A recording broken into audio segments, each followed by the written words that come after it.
학교 폭력 사태로 더 이상 한국에서 선수 생활을 할 수 없게 된 쌍둥이 이재영 이다영 자매가 결국 해외로 눈을 돌려 그리스 리그에서 뛸 확률이 높아졌는데요. 지난 17일 그리스의 메체포스는 자매의 비자 문제가 해결되었다라며 조만간 PAOK 데살로니키 구단에 합류할 예정이라고 밝혔습니다. 한국에서 각각 6억 원과 4억 원의 고액 연봉을 자랑하던 쌍둥이 자매는 그리스에서 이보다 훨씬 낮은 연봉을 받을 것으로 보이는데요. 현재 알려진 바로 자매는 각각 연봉 5,500만 원의 1년 계약을 체결했다고 합니다.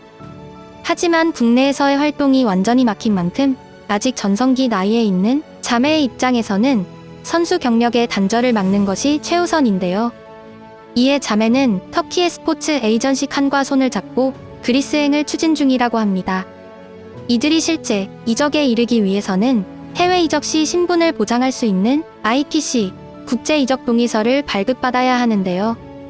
하지만 대한배구협회는 큰 무리를 일으킨 두 선수의 이적에 동의할 수 없다는 입장을 고수하면서 쌍둥이 측은 직접 국제배구협회와 접촉하여 발급을 진행하는 쪽을 선택했다고 합니다. 실제로 국내 협회 규정에도 배구계에 중대한 피해를 끼친 자의 해외 진출을 제한하는 규정이 존재하는데요. 이처럼 자매의 그리스 이적은 국제배구협회의 동의서 발급 여부에 따라 갈릴 것으로 보입니다. 협회 관계자에 따르면 세계적인 이슈가 아닌 이상 국제배구협회에서는 자매를 위해 ITC를 내줄 것이라고 하는데요. 자매가 ITC를 손에 쥐게 된다면 다음 달 9일에 시작하는 그리스 리그에서 선수 생활을 이어갈 수 있을 것으로 보입니다. 현재 이 소식은 일본의 온라인에서도 뜨거운 화제가 되고 있는데요. 자매의 이적 소식을 접한 일본의 네티즌들은 한국은 너무하다와 그렇지 않다로 의견이 갈리고 있는 가운데 대부분 자매를 옹호하거나 주제와는 전혀 관련 없이 한국을 비난하는 반응들이 많았습니다. 그럼 지금부터 일본 네티즌들의 반응들을 함께 살펴보시죠. 선수 생명을 이렇게 간단하게 끝내는 한국은 정말 무서워. 얼마나 실력이 있는지는 모르지만 능력 있는 선수가 빠져나가는 게 과연 좋은 일일까? 둘이 저지른 짓도 나쁘지만 영원히 국내에서 매맞는 대상이 되는 것은 좀 그렇다. 왠지 한국다운 에피소드야. 라이따이한 문제나 똑바로 해결해. 당신들은 현지에서 아군들을 학살해 왔잖아.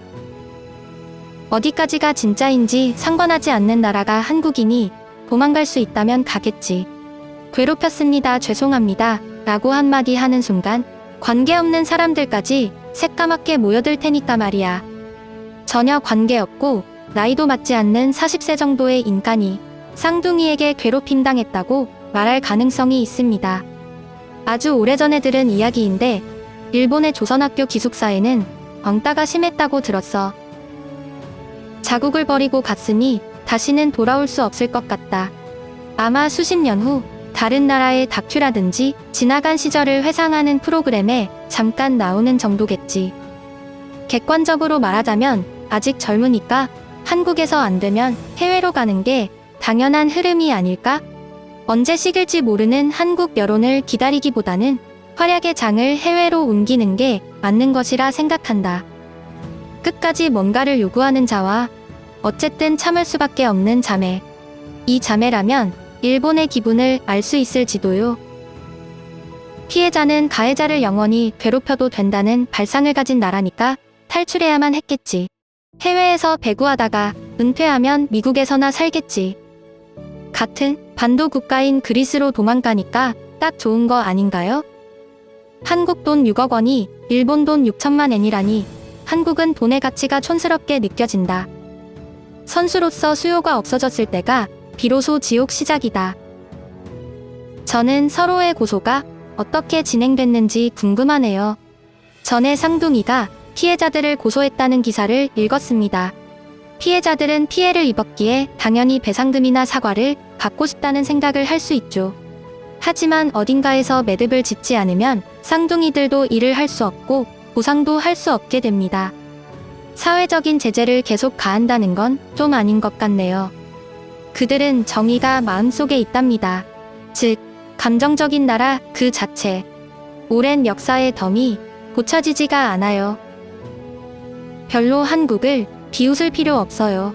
이런 일들은 일본에도 많을 것이다. 용기 있게 폭로할 수 있는 사람이 아직 없을 뿐이지. 대통령도 투옥되고 무엇을 해도 원망이 퍼져나오는 나라. 어느 쪽이 더 나쁜지도 모르겠다. 나도 고교 시절 왕따를 당했습니다. 40년 가까이 지난 지금도 선명하게 기억납니다. 그만큼 왕따는 죄질이 나쁜 겁니다. 지금까지 시청해주셔서 감사합니다. 구독과 좋아요는 저에게 큰 힘이 됩니다.